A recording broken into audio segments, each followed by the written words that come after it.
Okay, well, good morning. A lot of you have been hearing us chatter about different things that's going on. All of you that are at the Capitol, thank you. Thank you for all that time and energy you put into it, because it really is making a difference. And I am okay. Last night, I was at an event in Harris County. It's a Harris County Lincoln Reagan dinner, and I see a number of people, like Steve was there last night, and Rhonda Anderson, and I'm sure a number of you other are on here. What an incredible event. I think this is one point that I want to bring up, is that the energy is absolutely through the roof, no matter what we're doing or out in the on the, on the ground. It is just absolutely, it's mind-boggling, because how excited people are. Oh, sure, they still have some anger and frustration, and that's okay. If that's driving you to do something positive, to make a difference, God bless you. But I mean, I heard they had 12, I heard different stories of, like last night, there were over 1,200 people at this event. Tonight in Fort Bend County, they are completely sold out that on tonight, and they're excited. The other day, somebody, I don't know who had it last Saturday, but I got all these different messages, and every single one of these Lincoln Day or Reagan Day dinners or luncheons are sold out. I mean, what does that tell you? People really do want to be involved. They are, I met new people, and they're like, well, what can I do? I have all these ladies that want to do something. I said, well, let's talk about it. I'll connect you with the people I think will help you make that happen. We just continue to have to bring in new people and continue to get them excited, and not let them go away because they didn't have anything to do, because there's lots to do out there. And we just, as you've heard over the time, people are creating things to do and making more people have the opportunity to be involved. It was really pretty exciting. And it is really impressive too, also, for all of you that said we're called to action this week to make calls to our state reps and to the speaker, and you did it, and you made that difference. And I thank you for doing it. That's what these calls are about. They're about motivating us, in empowering us with tools so that we can go and educate others and be able to bring others in and spread the word. It's just so impressive, and that we are all working together on this. So thank you so much.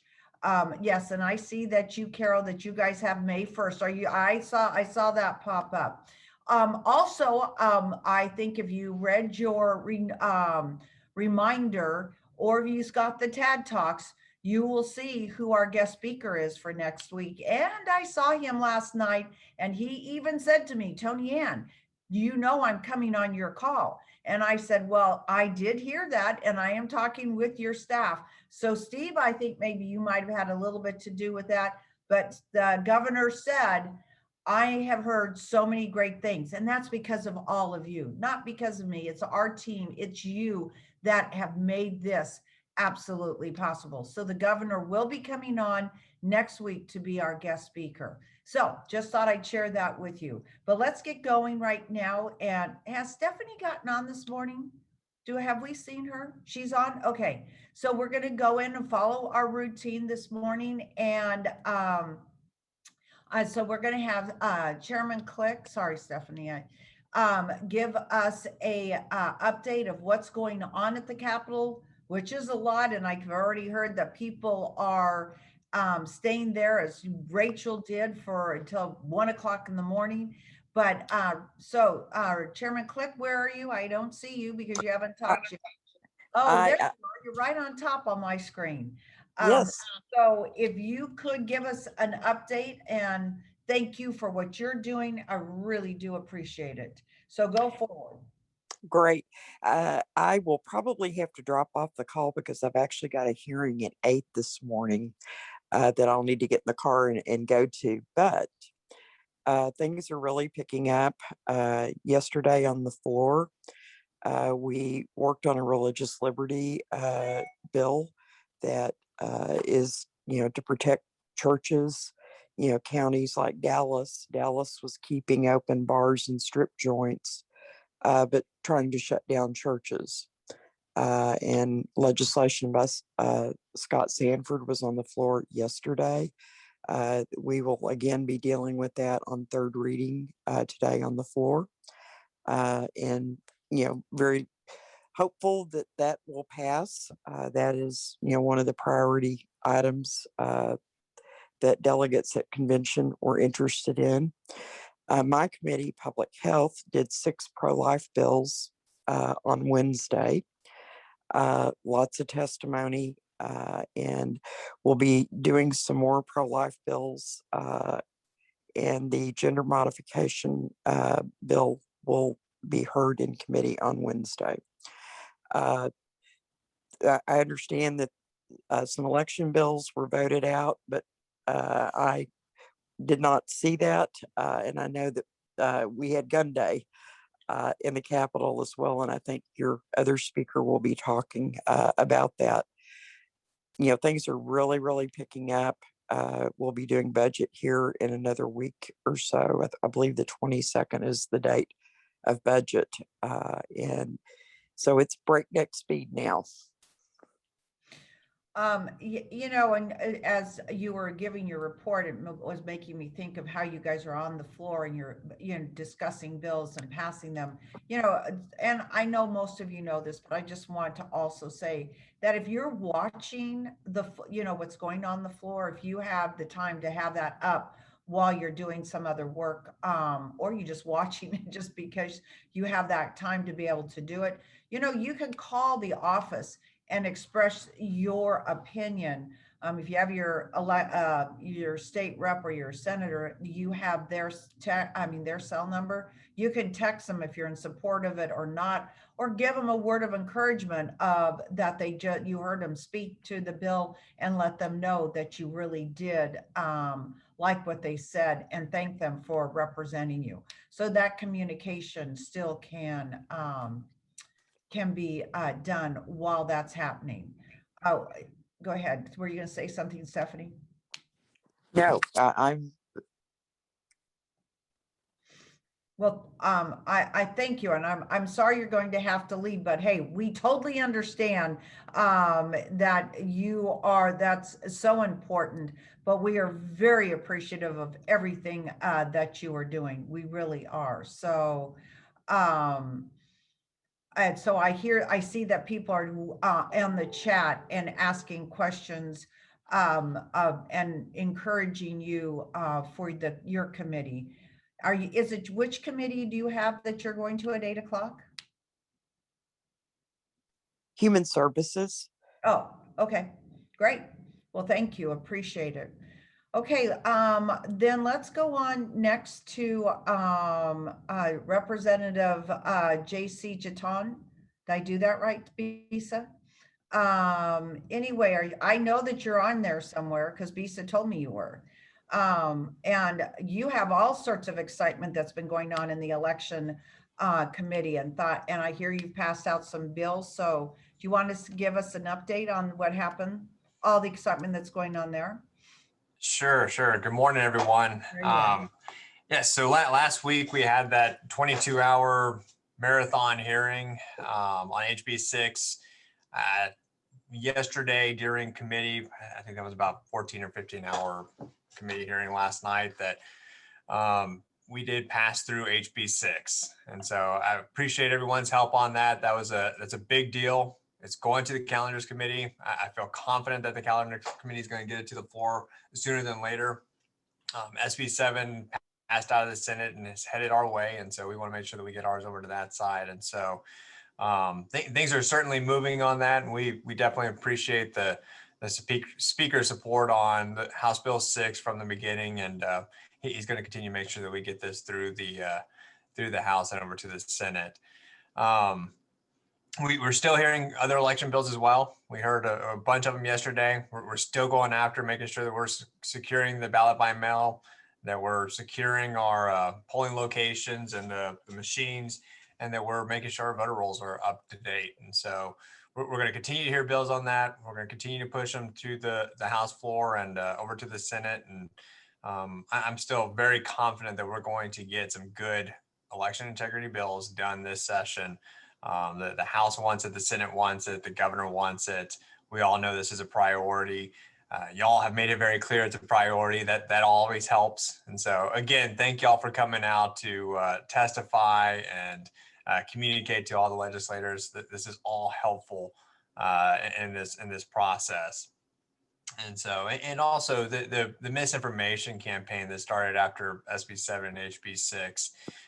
We've tried our best to set the record straight, and y'all's help with spreading the accurate information is really important. The things that they were saying about HB 6 were just completely inaccurate, talking about voter suppression and different things. The bill has nothing to do with anybody's ability to vote. It's going after mail-in ballot harvesting. It was going after voter assistance fraud, securing our polling locations, preventing voter intimidation, and having accountability in the polls. It's funny to talk about partisan poll watchers, and everybody forgets that those are actually partisan poll workers. They get those lists of workers from the Republican Party and Democrat Party, and so it's important that we have poll watchers in there to help ensure there's accountability. And both sides want it until there's a bill that threatens some of these other things, and all of a sudden it's the worst thing that could possibly be suggested. So, but again, thank y'all. Session's moving, things are happening. And so please stay engaged. Thank you. Well, that is so impressive, all the hours that you've put in there and listening. I got up that one morning and because I was in the middle of the night and you guys are like still in session. And I was like, wow. So thank you for getting that out and the HB 6 and getting it to the floor. Or to calendars. Really do appreciate all that hard work. Have you had an opportunity to go over to the redistricting committee meetings at all? Because I mean, you're on both those. I mean, how do you split yourself in half with that? I mean, that's pretty much a challenge. And they know that you're on this other committee and they need you over there. But have you been over there and had some participation? Yes, thanks for asking about that. So last week during HB 6, HB 6 was a priority, and these committees are at the same time. So election starts at 8 a.m. on Thursdays, and redistricting starts at 10 a.m. or right after session on Thursdays, and so at the same time. Last week I prioritized elections. Yesterday. I spent more time in redistricting to make sure that I'm hearing the testimony over there. Redistricting is obviously important. We don't have the census data, and so we're not hearing testimony on any particular maps right now. Right now we're hearing testimony from all the elected officials and stakeholders and voters and all around Texas, and those are things that we get on our that I can review later as well. And so I'm not missing out on that testimony, but it is stuff that I'll be going back and listening to and reading and making sure that I'm hearing everybody's input on redistricting. And this fall or winter, or whenever we have a special session with actual maps, this process is going to continue. But for elections, we got 140 days. This all ends May 31st, and we got to make sure we get that done. Well, and you're right, and good for you. And that I think you made a very valid point in that you have those recordings to where you can go back and listen to the testimony. So like you say, and which is kind of nice because the real main part of the nitty gritty of the work is going to be in the fall, right? Which we just might have to start these calls back up when redistricting really goes at it. So because they've been so informative. So we really appreciate you doing both, being on those committees and the information with us. So thank you so much for doing that. And actually, I'll do a shout out to Chair Click as well. We had public health hearing on Wednesday, and we heard some really good pro-life bills and passed some good bills on Wednesday as well. And so she's doing a good job leading that committee. And good things are happening there as well. Are you on that committee too? I know. Yes. That's it though. That's just those three. Oh, just those really big three. Okay. Well, good. Good things are happening. Well, you're not going to get much sleep for the next number of days, I can say, right? Well, thank you so much. We appreciate it. And hopefully that you'll be able to stay on it. If there's some questions that you might be able to answer for us, we'd appreciate that. I'll stick around. Okay, thanks so much.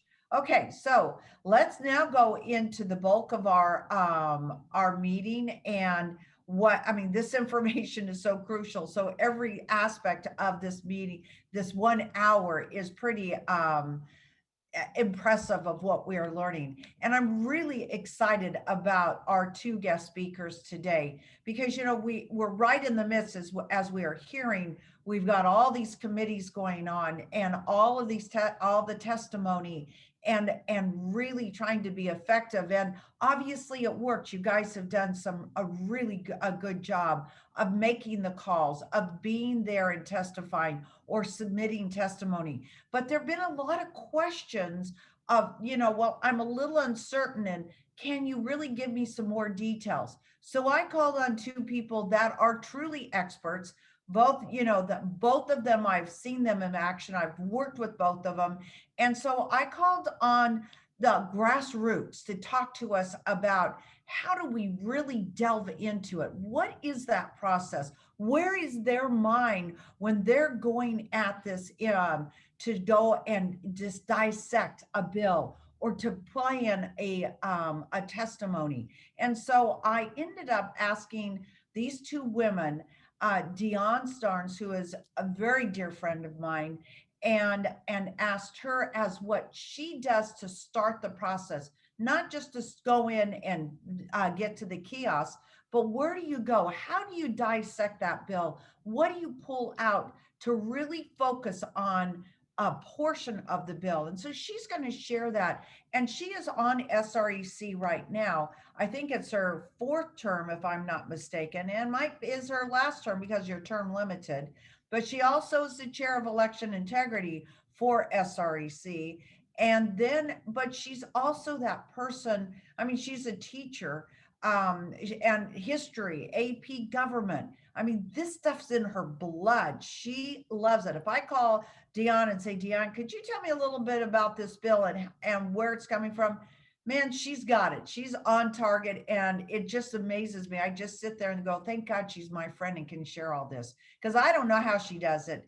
And then she wants to help people make a difference. And that's a pretty cool thing, to have a person that is willing to give her time, every bit of it, giving her time and her resources to make a difference. And then there is Rachel Malone. And I'm introducing both of them because they're going to connect. I think Deon's going to go first, and then Rachel's going to come in, and she's going to be the one that is going to give you information about the more nitty gritty about when it's testifying, when you get to the Capitol. And I think she said just a few minutes ago, she stayed there till 1 o'clock in the morning and then got up to be on this call.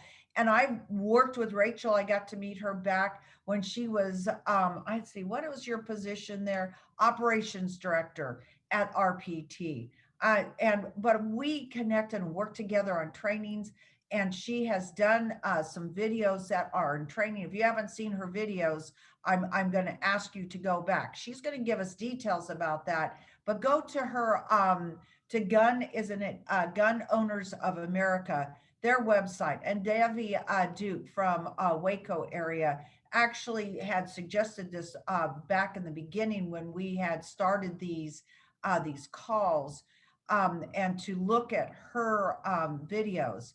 And she just does an incredible job. Another impressive teacher, instructor. She is the director of Gun Owners, Texas director for the Gun Owners of America.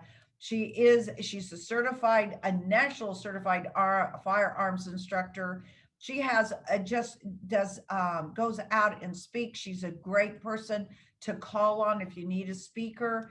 Her life is dedicated to making sure people like Obama, I'm not, well, who's in there, President, oh, Biden, that's his name. That, you know, when he puts the pen to the paper and starts taking away our rights, our gun rights, you know, she's out there really working it and was there yesterday at the Capitol. So, and also she loves music too. And so I think that's quite interesting. She has that passion for real classic music. So let us welcome both our guest speakers, both grassroots workers that are going to share some detail to help us be better, to have our voice, better people to have our voice heard in a very powerful way. So Deon and Rachel, I'm turning it over to you.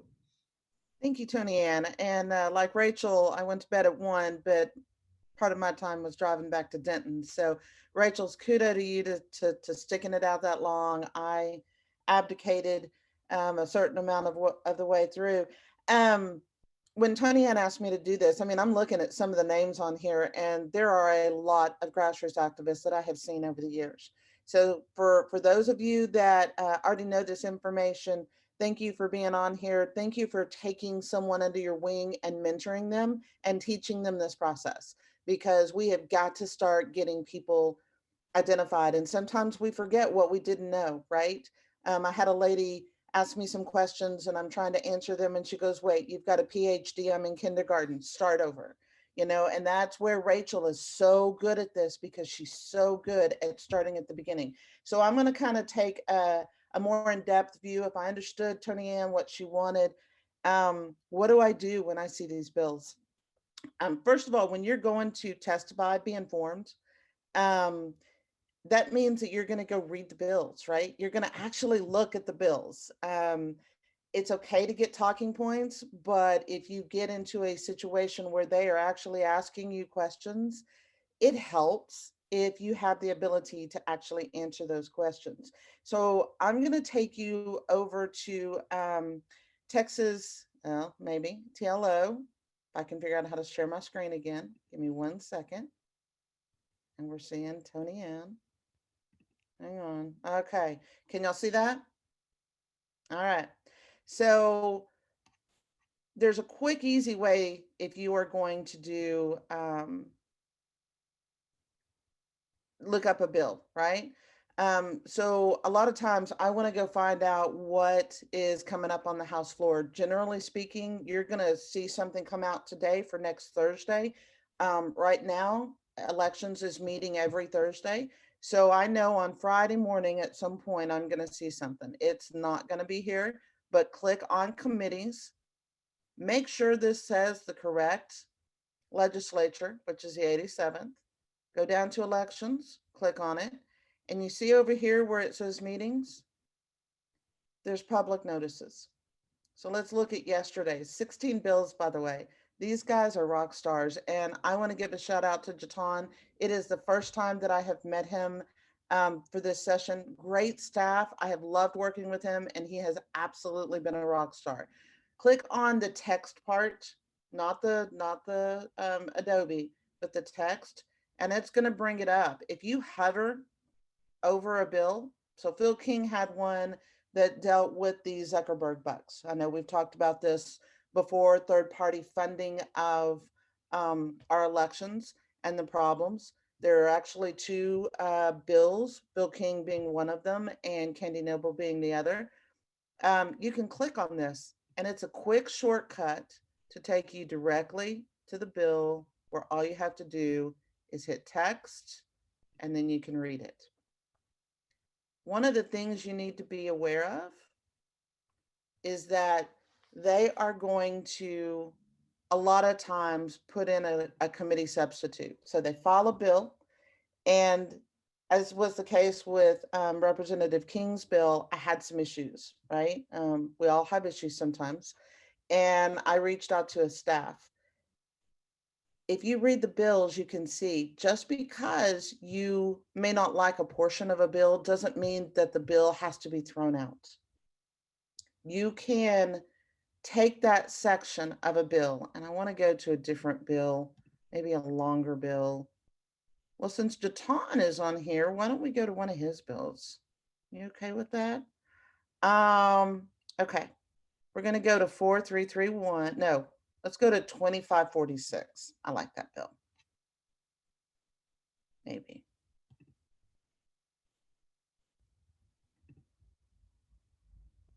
Okay. So this is an enforcement of voter roll maintenance. I found out on Tuesday that in one of my counties, it's only got 82,000 registered voters. There's a single residence that has 589 registered voters at that residence. 589 registered voters at a 4-bedroom house, right? My understanding is they've already brought this to the county clerk's attention and nothing has been done.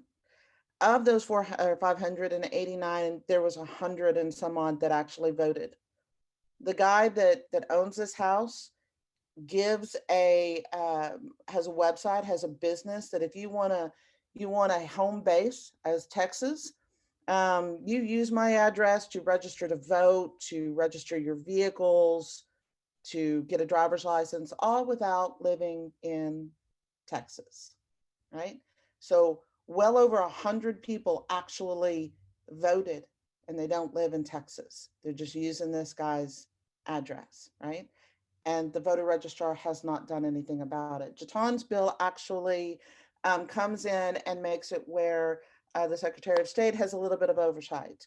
So, but if you look here, he's over here and he's saying, all right, so it's hard to see because I've got part of the thing up. Subchapter A, chapter 31 of the election code, right, is amended by adding 31.017. You can't just read the bill. You've got to be able to know what the context is of the chapter that they are actually trying to amend. So you can actually click on these links. Click on that. It'll take you straight to what he is referencing. Read it. Make sure that you understand the context. And here is a great example of this. Last time there was a bill in which that I would have on the surface supported. It was a pro-life bill, but there was an aspect of there when I went to go look at the penal code that I was like, oh, I have a problem with this. I don't like the section of the penal code that they're amending this to. So if you don't know what they are amending, what that reference is, you may not understand what it is that they're doing. He has a great bill in terms of it also provides a penalty. Maybe I want the penalty to be stronger. I have the ability to go to his staff or to Representative Jaton. By the way, I don't. I like the way that you've set this up, JC. I saw your head snap up. No, I like the way that this is done. I actually had no complaints about this one. I have not talked to Corey at all on this one, other than a wording question. And so that's just it. I can call his chief of staff. She has conversations with me.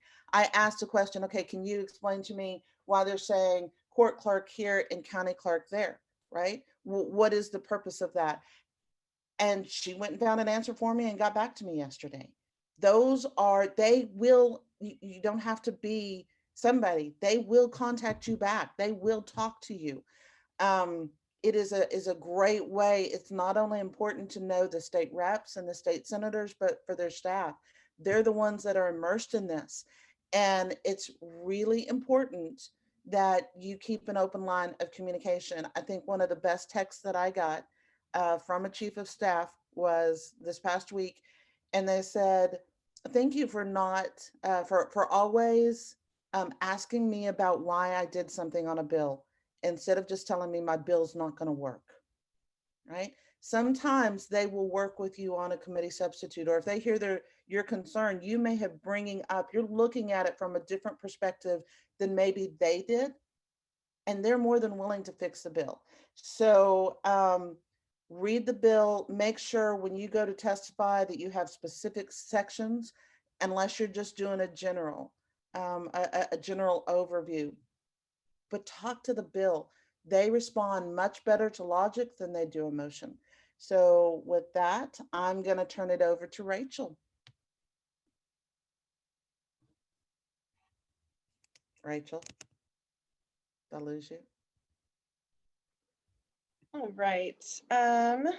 And let me see if I can share my screen here. Tony Ann, would you be able to authorize me? Thank you. I stopped sharing, so you should be able to share now. So I'm logged in as participant. Did I log in incorrectly?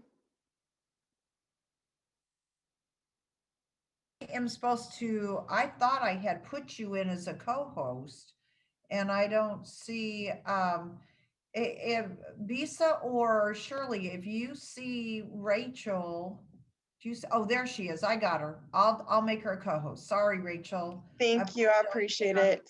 Sooner. There And you while go. you're doing that, everything that Deon was saying was so true. One of the biggest things that I was going to talk about if she didn't is before you testify, you have to know what the bill does. And I'm going to be using some of the gun bills for examples because I'm much more well-versed in those than the election integrity bills, but the same concept applies. So for some of the broader bills, like for example, for constitutional carry, what that one does is one of our party's top priorities. It gets rid of the permit requirement and says if you can legally possess a firearm, you should be able to carry that handgun, your handgun, open or concealed without a permit. So for that bill, there is a lot that is very, very appropriate to say about that bill. That's just general about why we believe in general it's a good idea for more people to be able to carry guns. And so for something like that, you don't have to know necessarily every single nitty-gritty detail of that, and it still works. But once you start getting into the more narrow bills, like we had a whole bunch of those last night in committee that just affect one very small section of code, it doesn't work at all to just get up there and talk about these are my gun rights. This is why I believe in my gun rights, because this is a very, very narrow bill. If we had something that would change the holster requirement for open carry, and it doesn't work to get up and talk about, oh, this is my rights. You have to explain, you have to understand what that specific bill does and talk about why you like that specific provision of the bill. So what Deon said, I just want to emphasize, is extremely important for anyone who's testifying to at least make sure you know what the bill does. But here's what I would say though. You don't have to be the legal expert on everything. It's fine if they ask you a question you don't know, it's okay to say, I don't know that, I'll refer that to the bill author or to somebody else, a legal expert. So you don't have to be the number one expert on that whole entire issue. You do have to have a good understanding of that bill. So I'm just going to run through some of my topics on committee hearings. I don't know how y'all do Q&A. I'm going to let Tony Ann kind of buffer that for me, but I'd be happy to take questions, maybe put them in the chat, and maybe Tony Ann can cull them. But happy to answer those. Rachel, My to rules for committee hearings. let you know that we end up, after your presentation, Karen Marshall will end up asking questions. So Hi, Karen. that way you can go through, and then we'll focus on questions. Perfect. I love it. Thank you, Karen. Always in good hands with Karen handling that. Okay. So my rule number one is show up. And there have been so many times when, I didn't feel like I was 100% ready, or I didn't really feel like showing up, or my clothes weren't clean, or whatever, right? And showing up is better than not showing up. And then rule number two is be ready for anything. And I tell people sometimes you show up and you testify 15 minutes after the hearing begins. Sometimes you're there till 1 a.m. or 6 a.m. Well, yesterday it was both. I testified on one bill 15 minutes after the hearing began, and about 15 more throughout the day, and my last one at about 1 a.m. But you never know when it's coming up. I had a new activist there yesterday who was asking me, oh, so what time should I testify? I was like, whatever time the chairman calls you is when you're going to testify. Or they'll sometimes people say, just give me the easy 1, 2, 3, like tell me where to go, what time, when I'm going to talk, and then I'll go home. That'd be great. I wish I could tell you that. It doesn't work that way. And there's a lot of sausage making. Some people also ask, well, why can't they just keep it to business hours? Why can't they just schedule when a bill's going to come up? I don't think any of us would want that. I have friends in other states where they do that, And the reason they can do that is because they limit testimony to maybe 2 people in favor and 2 people against a bill. And they give them each, 5 minutes, and then they move on to the next bill. Here in Texas, we don't do that. Here in Texas, if you show up and you want to talk about a bill, you can talk about that bill. And what it means is, yeah, it's a sacrifice. We might have to wait until 50 people who showed up for a bill get to go and talk about that bill before we get to go forward with our bill. There's not a schedule in advance. If your bill's on the agenda, it might be the 1st or the 20th. You don't know ahead of time. But I'm okay with that because that's the way to give the grassroots the most ability to weigh in. So I don't have a complaint about that, as much as it sucks to sometimes be up so late. So I'm going to walk through some of the logistics, and then what do you say? So when you arrive at the Capitol, you need to go and register your position on the bill. I'm not going to address so much navigating the Capitol. I'm assuming y'all have covered that, but you're going to go take the elevators down to E1 or E2 for almost all of the hearings. And the hearing rooms are down that long corridor. This witness registration kiosk, these are going to be set up in the hallways behind the hearing rooms. And there are separate kiosks for House and for Senate. And you follow the prompts and you register your position on the bills. If I'm there, I'll always have a list of, hey, this is the committee and these are the bills I'm for and against. So it's easy to sign up. I know a lot of other groups do that as well. Sometimes the House or the Senate still has a paper sign up form. And if they do require that, you can find that usually at the back of the hearing room. All right, moving along. This is what a hearing room looks like. I know a lot of y'all have been there. This is no news, but this is taken just, a couple weeks ago. You have to wear a mask in the hearing rooms. You have to have a COVID test if it's the Senate, but otherwise you're standing at the podium, you're talking to the legislators, and there are people watching. And I want to point out, I hear from a lot of folks who say, oh, I'll just, instead of showing up, I'll just call them. I'll call the legislators. And that's great. I want you calling those legislators. But I want to emphasize, you see who you're talking to here? The witnesses are talking to the entire committee and the bill author. And they often, like this session, I feel like committee members have been more engaged than ever before. Like I really am noticing a difference. They're talking, they're asking questions, they're paying attention to the witnesses. You can call their offices, but you're going to talk to a staff member, and the message they're going to relay is one person is in favor or one person is against. Here you have 2 minutes, maybe 3 minutes to explain why, to share your story and look them in the eyeballs when you share that with them. That is so critical. And that's why, to me, it's worth it to spend all those hours doing this. So let's talk about presenting your case for gun rights or for any other issue. I'm just used to talking about gun rights. For any issue, you are the one who's most qualified to give your own opinion to the Texas legislature. And so we're going to talk about how you can do that. There's a lot of waiting and listening time, not going to belabor this, but be a respectful listener, even to views that you don't agree with, and use that waiting time to find other people who agree with you. Maybe if you have a business card or a handout on your paper, you could be like, hey, are you here for this bill? Me too. Here are my thoughts. What do you think? And sometimes you can encourage some good folks to actually register to testify.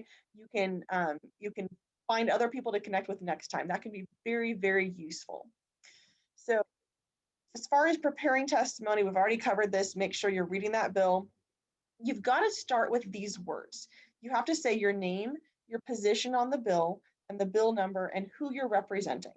So, hi, my name is Rachel Malone. I'm testifying against HB 791. I'm representing myself and Gun Owners of America. You can only say that you represent an organization if that organization has given you permission to represent them. So for example, if you're a member of a Republican Women's Club, you might mention that you're a member, but you're not going to say you're representing them unless your club has basically voted for you to go and represent them on that issue. Same thing for being a member of GOA. If you're testifying on our bills, I'd love for you to mention you're one of our members, but don't say that you're representing our organization. You're representing yourself and your own views. So then after that, I've got a series of 4 pictures to remind us what to include in testimony. So after you get to the preliminary, you have to appeal to the brain. You have to use logical, factual information to tell them why this bill is important to you or why it's bad. So this is where you use your data, your logic, your facts. Don't make it up. Don't just go off the cuff and be like, well, I'm sure this is a fact, I'm going to say this. This is where you have to do your research ahead of time.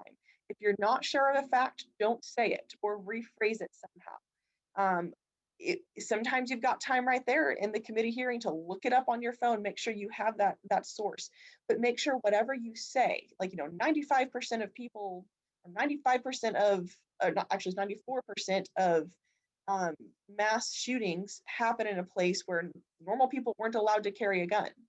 And I can give the source for that, so I can say that. But again, don't just make up something that seems right. Or rephrase it so it's not just quoting a fact or a statistic, but you have to give the logical reason behind what you want. Why is this a good idea? Play devil's advocate for yourself and say, well, if I didn't like this, how would I convince myself this is logically a good idea? The next thing you have to include is a connection to your story, to you personally. And I tell people all the time, there are so many things that we could logically agree are the right thing. Okay, and that's an important first step. The committee's not going to vote for you if they don't think this is a good thing. Okay, you have to include all the logic, all the facts, all the data. But think about it this way: how many of us know that we should eat healthy? How many of us know that we should exercise? I know I should exercise. How often have I exercised in the past 6 months? Not very much. So just because we believe something is important doesn't mean we're going to just go and do it. And so what you have to do after you convince them it's important is you have to tie some kind of story or emotional connection to it. Now, our emotion is based on facts. I'm not just telling you to get up and cry and get your way because you cry, okay? But sharing your story and making it personal to you is critical so they know how important this is. Maybe if you're talking about election integrity, you're talking about the facts of what's happening and why this is a problem. And then you say, well, for me personally, in my district, one of the elections, I don't think it went the right way because this and this and this. And here are the results of that. And again, that's not my area I'm versed in, but tell them why it affects you personally. For example, the belt and shoulder holster requirement. Why should you have to open carry in a belt or shoulder holster? What if you're handicapped? So we'll have people who are handicapped or in a wheelchair get up and say, this prevents me from being able to open carry my gun. Now they're sharing their story. So you want to share your personal background. And people say all the time, well, I don't have that story because I never used my gun, defensively.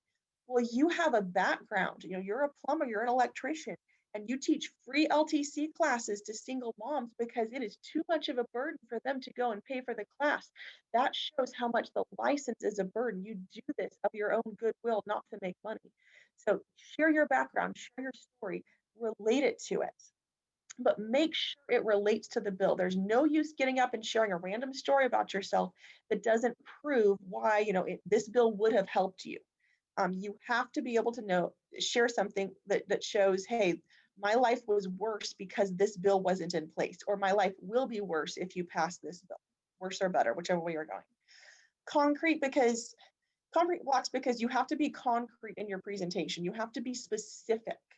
Again, for the gun rights example, it's tempting for a lot of folks to get up and talk about, these are my rights, I believe in my rights, my rights are important to me, and that's great. You can go through the factual and the story reasons why your rights are important, but you have to be concrete and specific as it relates to that bill.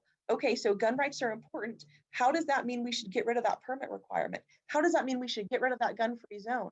Because if I am not able to carry here, my life is more in danger. I'm more vulnerable to an attack. If an attacker comes in, I'm not as able to defend myself. So be very specific about what you're asking for. Don't just end by saying, so please make sure you do something about election integrity. That lets them decide what they want to do, that they decide is going to be election integrity. Tell them exactly what you want to happen. What should be the result of this? What policy do we specifically need that will get us to election integrity? I think there's wide agreement over the fact that we should make sure people's votes count right, but y'all have to tell them what you think that is. What does that mean to count the votes right? Because everybody's got a different opinion about that. Tell them what you think that means. And then the final one is to build a ramp. And you can also say to connect the dots. Think of it this way: if you are for most of us here on this call, if we walk up to a house and it's got a few steps at the front door, not a big deal to pick up your feet and walk over those steps. If you're in a wheelchair, that's a freaking big deal to get over those steps. You need a ramp. And it's not because you're worse or because it's just because you're in a different position. Think of it this way. If you have dealt with that election integrity issue, this is the first and foremost on your mind. It's going to make the perfect sense to you to say, well, we want election integrity. Therefore, of course, we should do these things. Like, everybody knows that. That's just logic. That's just common sense. And it's going to be real tempting to get up there and say, well, it's just common sense. You just need to do this. Well, for somebody who's been hearing from other people different things, or who hasn't been studying that issue, it might not be common sense to them the way it is to you, because you've been steeped in that issue. Same thing for the gun issue. To me, it's perfectly common sense to get rid of that stupid license requirement. Some people, that's not common sense, because they say, well, that means you get rid of the training. Like, that means people don't know how to handle their guns. Isn't that dangerous? Like, we shouldn't get rid of it, right? So you have to connect those dots and say, yes, I find the point at which you agree with them. So for me, that's going to be, yes, I agree. We want a safer environment for Texas. We want to be freer and safer. Okay, so what does that look like? Well, did you know that in states that pass constitutional carry, violent crime goes down? So they're actually safer. Did you also know that people voluntarily get more training? So I'm walking them up that ramp to say, yes, we agree that safety is important, but this bill actually accomplishes those goals of safety. I'm giving them that information to help them walk with me up that ramp to get them to where I am. So remember, there's a thing called the curse of knowledge, where you've been steeped in something so long that you don't realize, you don't remember what it's like to not know the things that you've learned from being steeped in the study of these things. Walk through those things and explain how you came to believe those things. For me, with guns, it's super easy. I can say, there was a time when I was trying to convince my brother why he should not carry a gun. I thought it was dangerous for anybody to carry a gun. And I can explain the things that changed my mind on that. So make sure you're walking them up the ramp with you. So those 4 things I'm going to go through, and then I'll just throw it to Karen. So remember to connect the facts logically. Give the logical facts of why this bill makes Texas better. This bill is better. This bill is good or bad, whichever way you're going.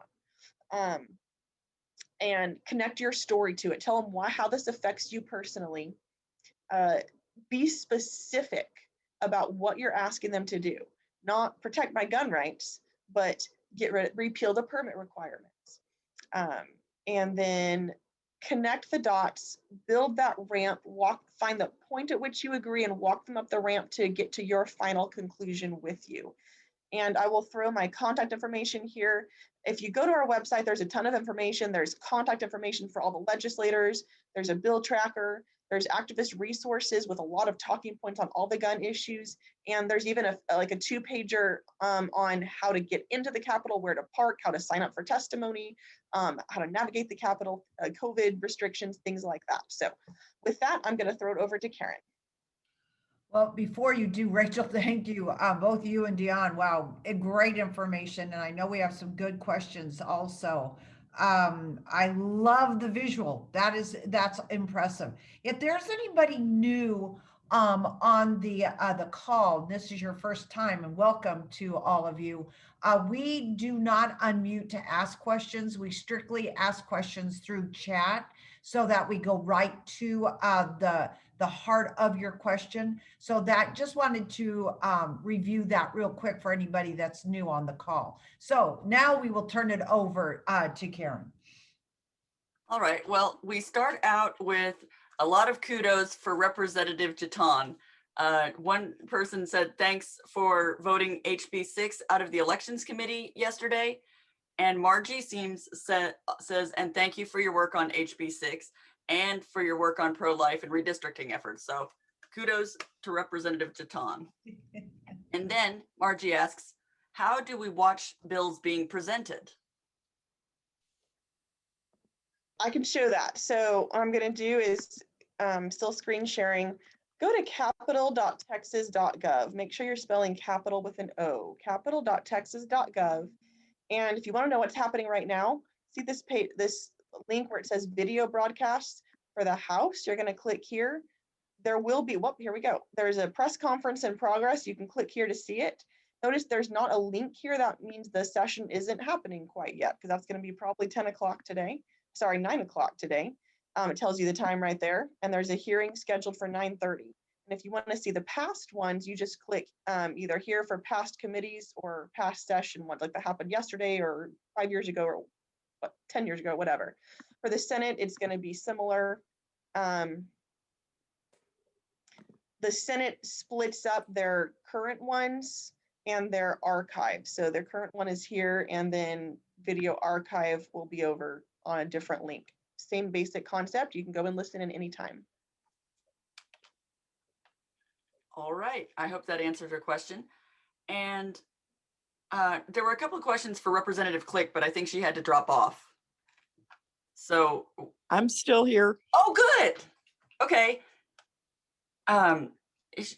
First of all, they thank you for what you were doing. And then they ask, can you give a status update on HB 68 and HB 1399? 1399 will be heard on Wednesday.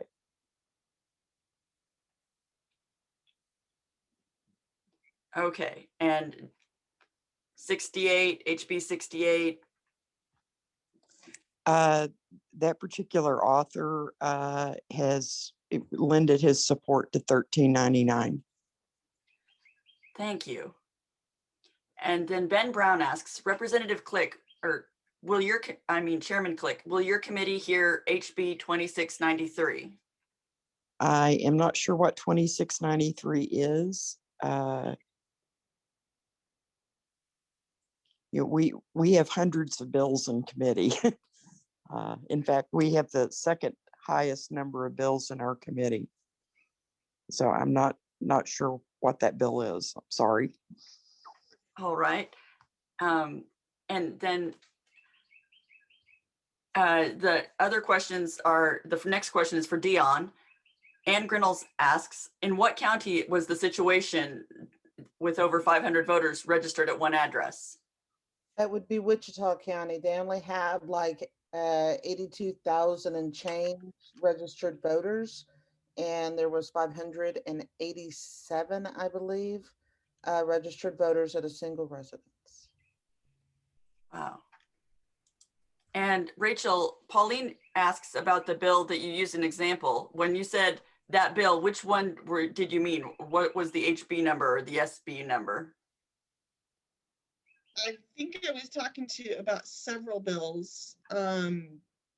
If you can clarify, I'd be happy to try to figure out what that bill number was.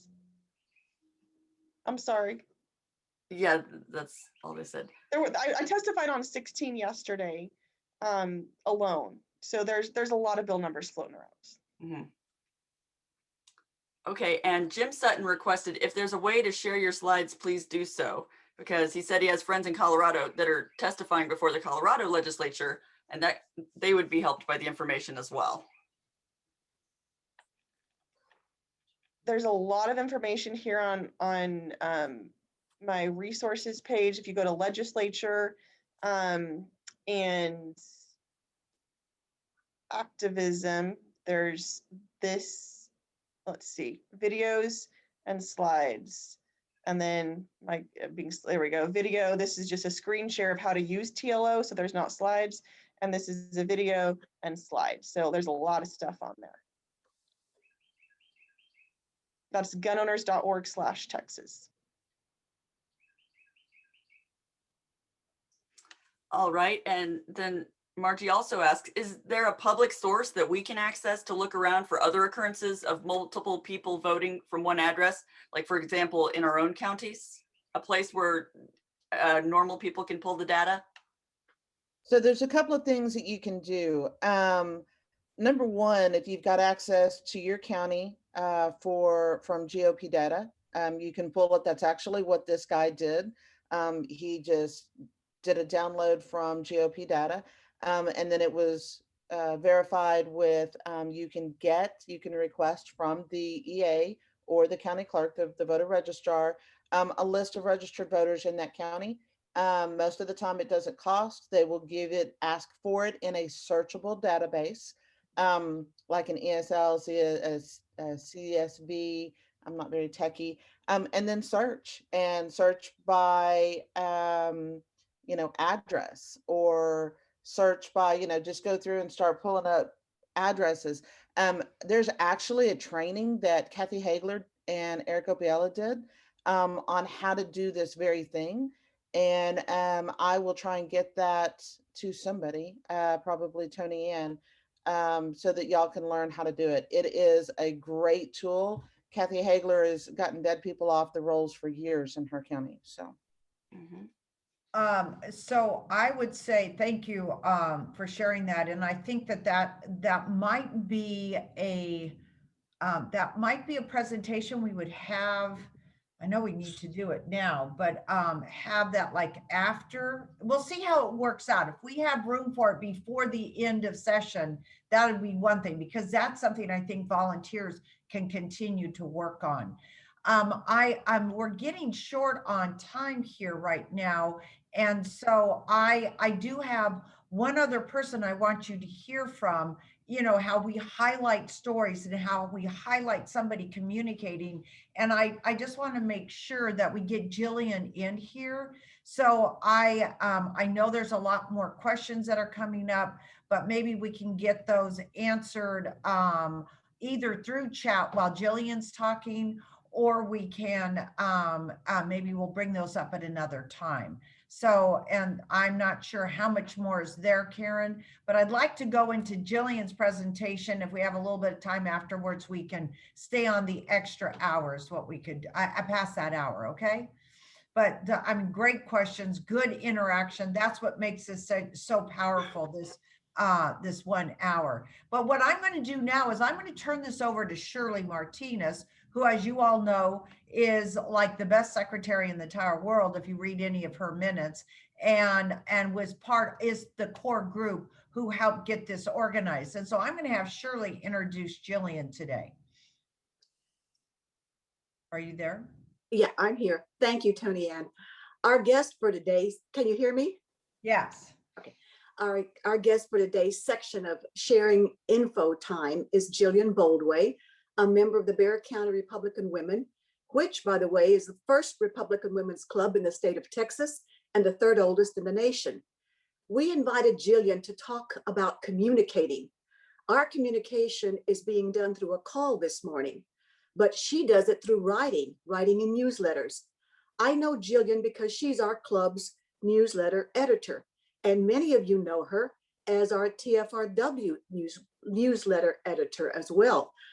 But what I didn't know was why 2 papers? Well, I discovered in her former lives, she was corporate communication director for Callaway Golf in Carlsbad, California. She's an entrepreneur who founded and operated a tourism company doing historic trolley tours and wine tasting tours in Arizona, the former director of Convention and Visitors Bureau for the city of Seguin. And additionally, she brings with her a BA in psychology and doctorate in metaphysics, and to boot is a professional musician performer for over 50 years. Thank you, Jillian, for taking the time to share with us your world this morning. Did you unmute? Yeah. Thank you. Thank you, Shirley, and thank you for having me. I'll be real quick with the newsletter tips, and I'll also give you my contact information if you'd like to receive them via email. The first thing I think to get attention is you're going to look at this like you're marketing something. So like a product, you want to have a catchy title to get people's attention, to draw them into reading the story. You want to make it short and sweet. People scan now. We have so much information in front of us. We don't want to read a long article. We want to see something that we can scan through and get the information right there in a short and sweet way. You want to have a short opening that draws them into the story, even just like one sentence. For instance, Shirley had an article in our latest newsletter about Roar.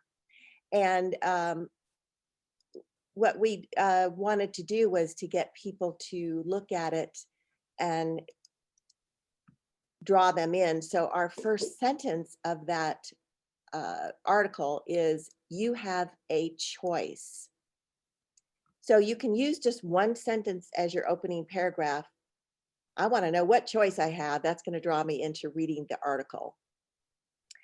You also can divide your story up into subtitles. If you do have a longer story, which a lot of these topics do for election integrity and redistricting, you want to have subtitles that people can see. Make them bold or colorful or in caps, all caps, and that way they can scan the article and go to those subtitles that interest them or that they say, oh, that's something I need to know. You also want to put your really important major points into bullets. People love to read bullets. Instead of reading a long paragraph where you might lose their attention, if they see those bullet points, they can just scan down those bullet points and get the information they need. Also, a sidebar. Sometimes if you have a story, you want to add something additional to it, or something that is factual or numbers or quotes. You can put that in a separate little box and make it colorful, and it'll draw people's eye over there so they can see what point you're trying to make there. You also want to make sure you have links to the stories that or related stories or articles, emails, websites, things like that. Include all the links in your article, so if they're wanting more information about that, it's right there. And of course, in marketing, we use photos, images, graphs, clip art, even cartoons. And that was great what Rachel used with the different images of the heart and the brain. You know, that it told you exactly what she needed, those 4 points there. So graphics do a lot for an article, and they draw people into the story. Also, you want to add some color if you can. You can have a colorful background or a colorful headline, just something to make it not look so dry and draw people into it. And always use positive words if you can, make it memorable. Now, as far as like election integrity goes, if you're going to be writing a story about that, you could use graphs. That would be a good one for using graphs or maps. Remember the graph that they showed us when the 2020 election was going on, how it spiked up in the hours in the middle of the night, and you knew something was wrong. Well, that graph told a story. That's all you had to see. So using graphs or maps with redistricting, maps would be a great one to use for that. Make the maps colorful, make sure they have numbers on them and things that people can read and get their point right from that map or graph. Photos are always great. You can include photos of legislators, or like Rachel included a photo of that, the little icon there that you go up to and register. You know, so including photos in your story really helps tell the story. Now, you want to have titles that'll catch people's attention. For instance, with redistricting, you could say something like, will your vote be affected? It's very effective to use questions for titles, because that's going to be, ooh, is my vote going to be affected? I'm going to read this and see if it is. So with election integrity, you could really catch their attention with something like, can they cheat again in 2022? You know, so make your titles interesting, make them catchy to draw the person in, and then use photos, images, graphs, clip art, whatever you can to make sure you're getting your major points out there. Just like if you were doing an advertisement on a product, you would want your major bullet points there about that product. You want a visual, you want a catchy title. You know, you're marketing your article, so it's pretty much the same thing. That's pretty much all the tips I have. Let me give you my email number if anybody would like a copy of these tips. My email is boldway, That's my last name. And you can remember it with, she has a bold way about her newsletter. So it's boldwayj@gmail.com. Thank you.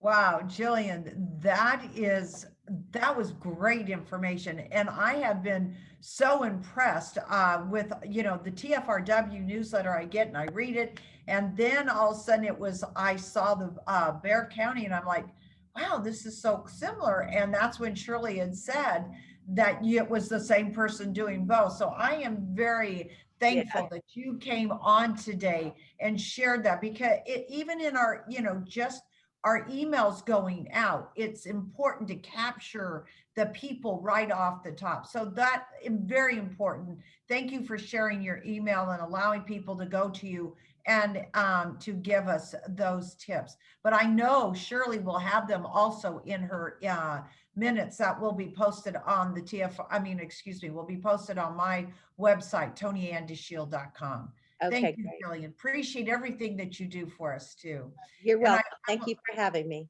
You bet. Thank you. I know we've run over, but every minute has been so important. And I just want to say thank you to Deon, to Rachel, to Jillian. What we're doing is making a difference. And we are building that our Republican Foundation, our base, and this knowledge, and getting more people to participate. I thank our representatives for being on. Karen, thank you for doing what you're doing. All of you, you all play such an important role in making our communication better and making us stronger advocates and activists out there. Can't even talk this morning. Too late of a night, and I didn't even have that much to drink, if any at all, come to think of it. Anyway, let's go real quick into our action items. Don't forget to make those calls. Thank you for what you did. But one thing I want to make sure that you know, do not assume your state rep or your senator is going to vote for a bill. They need to hear from you. I think you've heard, we need to communicate with them. So make sure you get that information there. Study the bills, know the bills, and share with people what's going on. What are you passionate about? Bring more people in. They might not know a lot about it. Also, don't forget to share about redistricting, making sure that those hearings are going on, and they can do that by Zoom. So again, get active. Don't forget to recruit, bring more people onto the call. They are always welcome. We're getting closer to May 1st. Are there's any, like we talked earlier a little bit with Carol, I talked about a city council candidate. Get to know those candidates, help them out. School board, so important. Get involved. That's just right around the corner. I know we got a lot of things going on, but we cannot rest. As Christy Nome said last night, who, if you need a speaker, let me tell you, she is the best of the best. Be involved because we care. Be happy when you're doing it, but make sure you are doing this for the right reason. And that is because we care. We're willing to give our time for our country, our state, our local area. That's because we do love where we live and we don't want to give up our freedoms. Don't forget, Governor Abbott will be on this call next week. Share that with people. Get on. I have a funny feeling that we're going to explode. So there's going to be a lot of people on that call next week to hear his position, where he's coming from, how he's standing strong for election integrity. Thank you all for being with us this morning. I know we went over, but every single minute was just so important and so informative. Thank you again to all of you and our speakers today. Have a blessed weekend.